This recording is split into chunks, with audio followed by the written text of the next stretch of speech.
ऐसा नहीं है, बच्चे की हालत स्थिर है, पूरी मेहनत की जा रही है।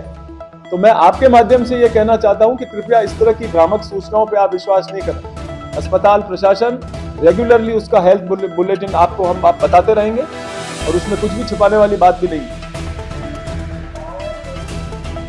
क्या? बिल्कुल गलत। उसकी तो जो कटी हुई आर्टरी है वही रिपेयर कर दी और ईश्वर की कृपा से जो है वो पूरे पांव में सर्कुलेशन अच्छा आ गया, तो पांव काटने की बात ही कहां हुई। डायलिसिस का डिसीजन अभी तक नहीं हुआ है। जयपुर से जो डॉक्टर साहब पधारे हैं उनसे हम चर्चा में है इस चीज के बारे में। अभी कोई ऐसी स्थिति नहीं है कि डायलिसिस इमीडिएटली करें। This is anybody's guess. ये कहना अभी बहुत मुश्किल है कि उसकी रिकवरी कब तक हो पाएगी, क्योंकि उसके शरीर के प्रत्येक अंग पे इस हेमरेज का असर आया है। तो रिकवरी एक्सपेक्टेड है, लेकिन वो स्लो होती है रिकवरी। और हमने हमारी तरफ से पूरी कोशिश जो है वो दवाया जो भी चीजें रिक्वायर्ड है वो सब करी है। अब हम ये देख रहे हैं कि शरीर उसका वापस क्या जवाब देता है और बच्चा किस तरह से रिस्पॉन्ड करता है। उसको करीब 12 यूनिट ब्लड अभी तक चढ़ चुका है। तो अब एक तरह से आप ये समझिए कि उसका पूरा ब्लड रिप्लेस हो गया।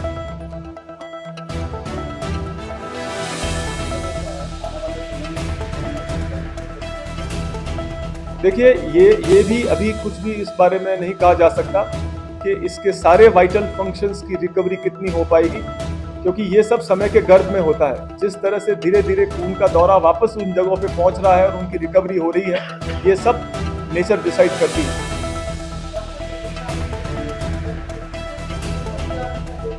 मैडम, ये मल्टी ऑर्गन फेलियर जैसा ही केस है। बिल्कुल उसके लीवर का असर आया है, क्योंकि अगर आप ये देखें कि अगर कोई 30 से 40 मिनट तक जो है वो खून का दौरा शरीर में।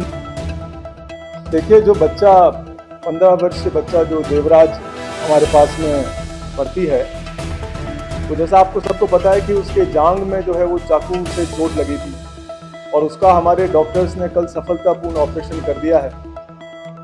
बच्चा पूरी रात स्टेबल अवस्था में रहा।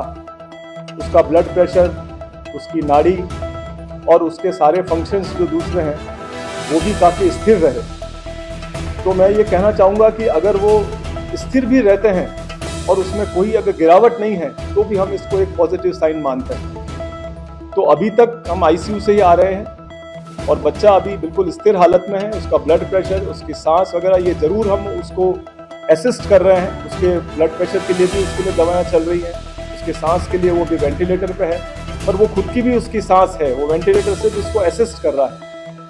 मैं आपके माध्यम से एक महत्वपूर्ण बात आपको सबको बताना चाहता हूं और मैं उदयपुर की जनता को ये कहना चाहता हूं कि ऐसे कई जगह से जो है वो एयर से बात हो रही है कि बच्चा जो है वो ब्रेन डेड हो चुका है या कुछ इस तरह की बात। तो मैं आप सबको इस चीज़ के लिए एश्योर करता हूं कि ऐसा बिल्कुल नहीं है। बच्चे की कंडीशन बिल्कुल स्टेबल है और वो किसी हाल के अंदर, हमारे साथ में न्यूरोलॉजिस्ट वगैरह सब बैठे हैं, वो ब्रेन डेड नहीं है। बच्चे की हालत में स्थिरता है। तो इस चीज को लेकर के कृपया भ्रामक कोई भी जानकारी वो इस तरह से नहीं सर्कुलेट हो कि बच्चे के साथ में कुछ अनटुवार्ड हो गया है। माननीय मुख्यमंत्री जी ने अत्यंत संवेदनशीलता दिखाते हुए जयपुर से हमारे 3 विशेषज्ञ डॉक्टरों की टीम एक चार्टर्ड फ्लाइट से भेजी है और डॉक्टर साहेबान साढ़े 11 बजे हमारे सब यहाँ पर पहुंच गए। उन्होंने हमारे यहाँ की डॉक्टर्स टीम के साथ में बच्चे को पूरी तरह से अच्छी तरह से देखा है और उसकी सारी स्थिति की जानकारी ली। जयपुर से आई डॉक्टर वाली टीम हमारे यहाँ के इलाज से अत्यंत संतुष्ट है और आगे इलाज के बारे में भी हमने सब चर्चा की। तो आप इस चीज के बारे में आश्वस्त रहें कि उदयपुर की डॉक्टर की टीम और हमारे जयपुर से आए विशेषज्ञ सब मिलकर के देवराज की हालत को सुधारने की हम पूरी कोशिश कर रहे हैं। ब्लीडिंग होने की वजह से शरीर के सभी अंगों पर असर आता है, तो उसकी वजह से जो है मस्तिष्क पे भी असर आया, मस्तिष्क की जो कार्य क्षमता है वो भी कम होगी। अब इसमें अपन को इंतजार ही करना होगा। जो बेस्ट ट्रीटमेंट ऑप्शन होते हैं वो सब यहाँ पे कर रहे हैं। अब कितना समय लेती है बॉडी रिकवर करने में, उसकी बॉडी कितना रिस्पॉन्ड करती है ट्रीटमेंट से और कितना समय लगता है, ये अपन प्रिडिक्ट नहीं कर सकते हर चीज़।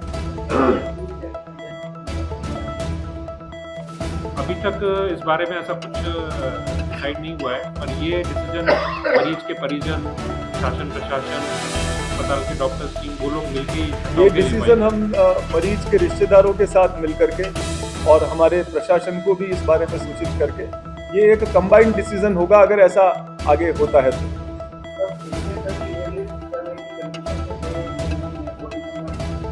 देखिए, एयरलिफ्ट करने की कंडीशन में तो पेशेंट है, क्योंकि जो एयर एम्बुलेंसेज होती हैं उनके अंदर इस तरह के सभी आधुनिक उपकरण होते हैं, ट्रांसपोर्ट वेंटिलेटर्स होते हैं, तो उसमें किसी तरह की वो परेशानी तो नहीं होनी चाहिए। मैंने अभी आपसे यही निवेदन किया कि बच्चे का ब्रेन स्टेम फंक्शन जो होता है वो अभी बहुत सामान्य है और वो खुद भी अपनी सांस ले रहा है, लेकिन क्योंकि उसकी खुद की सांस अभी इस वक्त अपर्याप्त है, इसलिए उसको वेंटिलेटर सपोर्ट के साथ दिया जा रहा है।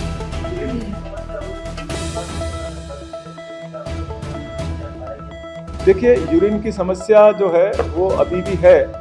यूरिन अभी तक उसको जितना आना चाहिए था पिछले 24 घंटे में उतना यूरिन पास नहीं हुआ है। इसको एक्यूट किडनी शटडाउन कहते हैं। जैसा आपको याद है कि ये बच्चा जब आया था तो इसका ब्लड पूरा ड्रेन हो चुका था, और क्योंकि इसके आर्टरियल जो है वो इंजरी थी, पूरी आर्टरी कट गई थी, तो उससे बहुत पल्सेटाइल ब्लीड होती है और बहुत ब्रिस्क ब्लीड होती है, तो बहुत मैसिव हेमरेज हुई थी। तो ऐसे समय सारे ऑर्गन्स, जहाँ पे जितने भी वाइटल ऑर्गन्स हैं, उनमें खून का दौरा पूरा नहीं होने के कारण वो शट डाउन हो जाते हैं। तो इसमें भी, इसके केस में भी यही हुआ है और इसको एक्यूट किडनी शटडाउन है।